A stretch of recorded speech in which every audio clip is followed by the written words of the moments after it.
నీ దేవుడైన యెహోవా నిన్ను ఆశీర్వదించును. ఎట్లు చేసిన ఎడల, మీరు అట్లు చేసిన ఎడల, అక్కడ ఉంది అలాగే ఉంది, మీరు అట్లు చేసిన ఎడల మీ దేవుడైన యెహోవా మిమ్మను ఆశీర్వదిస్తాడు.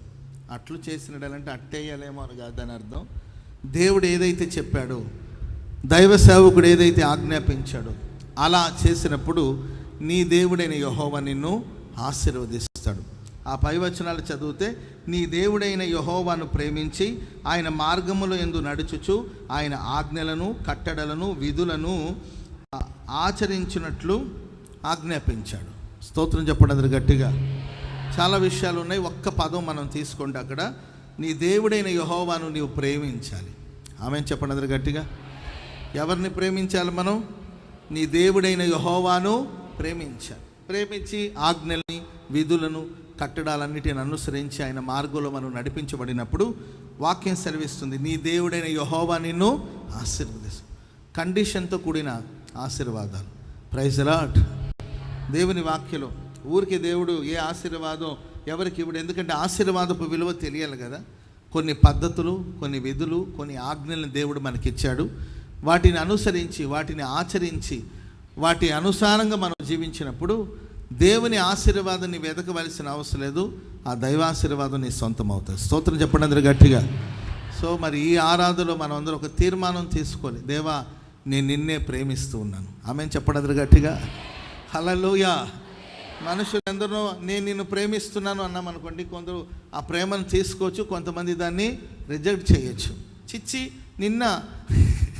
నీవా నన్ను ప్రేమించను, నన్ను ప్రేమించడానికి ఏదో అర్హత ఉండాలని లౌకికమైన ప్రేమ, లోక ప్రేమను గురించి ఆలోచిస్తే నీవా చిచ్చి నీ ప్రేమ నాకు అవసరం లేదు అంటుంటారు. నిన్న ఎవరు ప్రేమిస్తారు అంటూ ఉంటారు. కానీ ప్రియులారా, మనల్ని ప్రేమించిన యేసయ్యను మనం ప్రేమించాలని తీర్మానం చేయాలి. స్తోత్రం చెప్పండి అందరూ గట్టిగా. ఎన్నో తీర్మానాలు. ఈరోజు పలానా తిండి వండాలి, పలానా వాటిని వండాలి, పలానా వాటిని తినాలని తీర్మానం చేస్తాం. పలానా వస్త్రాన్ని కుట్టుకోవాలి, పలానా వాటిని ధరించుకోవాలని మనం తీర్మానం చేస్తుంటాం. నేను అమెరికా వెళుతున్నాను కదండి, నాతో ఉన్న సహోదరులు బట్టలని స్టిచ్ చేసి, ఆల్రెడీ ఉన్నాయి, చాలా ఉన్నాయి, మళ్ళీ బట్టలు స్టిచ్ చేసి నేను లగేజ్ సరుద్దా ఉంటే, అన్న ఇది మొదటి రోజు మీటింగ్కి వేసుకోండి, ఇది రెండో రోజు మీటింగ్కి వేసుకోండి, ఇది మూడో రోజు మీటింగ్కి వేసుకోండి, ఉదయాన్నే ఇదే వేసుకోండి, సాయంత్రం పలానా వేసుకోండి, ఇవన్నీ మీకు సర్ది పెడుతున్నాం. ఉదయాన్నే ఏంటంటే మొదటి రోజు ఈ మీటింగ్. ఈరోజు రేటు ఎంతండి ఈరోజు రేటు? ఈరోజు 4వ తారీఖు. మీటింగ్ ఎప్పుడు మీటింగ్ ఎప్పుడు? 9వ తారీఖు. 9వ తారీఖు మీటింగ్కి ఈ రోజు నుండే సిద్ధపాటు. ఏంటంటే మొదటి రోజు ఈ డ్రెస్ వేసుకోవాలి, రెండో రోజు ఈ డ్రెస్ వేసుకోండి, పలానా డ్రెస్ పెట్టామన్నా ఇది ఈ డ్రెస్ మీరు వేసుకోండి, ఇది పలానా అని ఎప్పుడో జరగబోతున్న మీటింగ్ కోసం నిన్నే మొత్తం సిద్ధపాటు చేస్తూ ఉంటే నాకు ఆశ్చర్యం అనిపించింది. నిజమే కదా, ఎప్పుడో ధరించుకునే బట్టల గురించి ఇప్పుడే సిద్ధపడితే కానీ ఆ రోజు ఆ వస్త్రాన్ని ధరించుకోలేం. ప్రిపరేషన్, సిద్ధపాటు, ప్రతిదానికి ఒక సిద్ధపాటు, ప్రతిదానికి ఒక తీర్మానం. ఇది ఇలాగే ఉండాలి, ఇలాగే జరగాలి, ఇలాగే వెళ్ళాలి అని ఎన్నో తీర్మానాలు చేస్తూ ఉంటాం. ఈ ఆరాధనలు నీవైనా నేనైనా ఒక తీర్మానం చేసుకోవాలి. ఏంటి ఆ తీర్మానం అంటే, దేవాన్ని నిన్నే ప్రేమిస్తావు. నన్ను చెప్పండి కూడా అందరూ గట్టిగా. హల్లెలూయా చెప్పండి గట్టిగా. హల్లెలూయా. ఆశీర్వదిస్తాడు అని మనం ఆయన ప్రేమించడం కాదు, మనం ప్రేమిస్తే చాలు ఆయన మనల్ని ఆశీర్వదిస్తాడు. కొంతమంది ఏదో ఆశించి ప్రేమిస్తూ ఉంటారు. ఏదో ప్రభు మనల్ని దీవించాలనో, ఆశీర్వదించాలనో, అద్భుతాలు చేయాలనో ఏదో ఆశించి ప్రేమిస్తుంటారు. ఏది ఆశించకుండా ఆయన నీవు ప్రేమించి చూడు, ఆశీర్వాదాన్ని అడగకుండానే ధారాళంగా ఆయన దీవెన మీ మీద కుమ్మరించబడతా ఉంటుంది. స్తోత్రం చెప్పండి అందరూ గట్టిగా. హల్లెలూయా. హల్లెలూయా. ఒక వ్యక్తి ఎల్లప్పుడూ దేవుని ప్రేమ గురించి మాట్లాడుతుంటాడు. అప్పుడు ఎవరు అడిగారంట, ఏం సార్ ఎప్పుడు చూసినా దేవుడు అంటారు, ఇంత పెద్ద చదువుకున్నారు, ఇంత పెద్ద ఉద్యోగం చేస్తున్నారు, ఇంత డబ్బు సంపాదిస్తున్నారు, మీకు పబ్లిక్లో ఇంత పబ్లిసిటీ ఉంది, పబ్లిక్లో మీ గురించి ఇన్ని మంచి విషయాలు మాట్లాడుతున్నారు, ఎప్పుడు మీ దగ్గరకు వచ్చిన దేవుడు యేసయ్య, ఆయన ప్రేమ లోతైనది, ఆయన ప్రేమ ఎత్తైనది, ఎంతసేపటికి ఇదే మాట్లాడుతున్నారు. ఏంటంటే అప్పుడు ఒక చిన్న పక్కన ఒక వాటర్ బౌల్ ఒకటి ఉందండి, ఒక చిన్న పాత్రలో నీళ్లు ఉందండి, దాదాపు దాని సగం నీళ్ళు ఉన్నట్టుంది. అదే సమయంలో బల్ల మీద ఒక పురుగు అలా పాక్కుంటూ వస్తూ ఉంది, ఒక చిన్న పురుగు పాక్కుంటూ వస్తుంది. అప్పుడు ఆయనకి సందేశం అందించాలని ఏం చేశారంటే ఆ పురుగును తీసి ఆ నీళ్ళలో పడేశారు.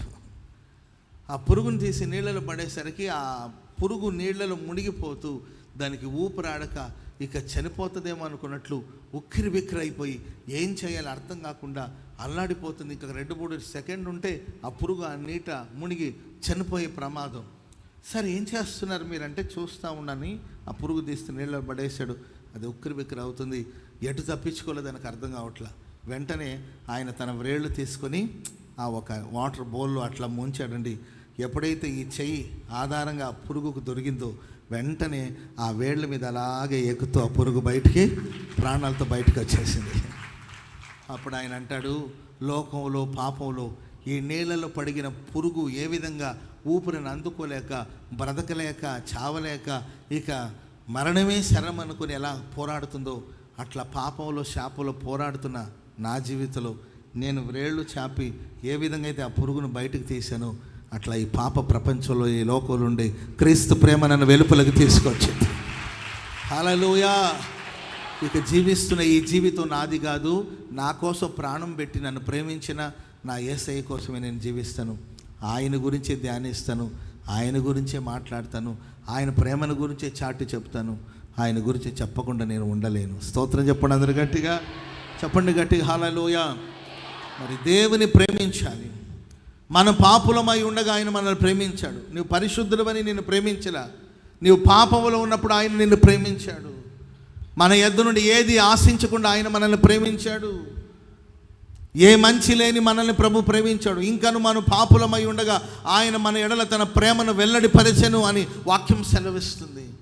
సో పాపులమై ఉన్నప్పుడు ప్రభు మనల్ని ప్రేమించాడు. ఇప్పుడు పరిశుద్ధులుగా మారారు, కానీ ఇప్పుడు కాదు. మన పాపులుగా ఉండగానే లోకం మనల్ని విసర్జించినప్పుడు, లోకం మనల్ని తృణీకరించినప్పుడు, అన్యజనులు మనల్ని అల్లరి పాలు చేసినప్పుడు, సమాధానం నోచుకోలేని పరిస్థితుల్లో, కలవరాల మధ్యలో, శ్రమలో ఉన్నప్పుడు క్రీస్తు మనల్ని ప్రేమించి మన కోసం తన ప్రాణాన్ని త్యాగం చేసి తన ప్రేమను వెల్లడిపరిచారు. ఇప్పుడు ప్రేమించిన మన సమయం. స్తోత్రం చెప్పండి అందరు గట్టిగా, స్తోత్రం చెప్పండి అందరు గట్టిగా. ఇప్పుడు ప్రేమించడం నీ వంతు, ప్రేమించడం నా వంతు. ఆయన ప్రేమించి పాపం నుండి మనల్ని విడిపించాడు, లోకము నుండి విడిపించాడు. ఇప్పుడు ప్రేమించడం మన వంతు. నీవెలా ప్రేమిస్తావు ప్రభుని? Praise the lord.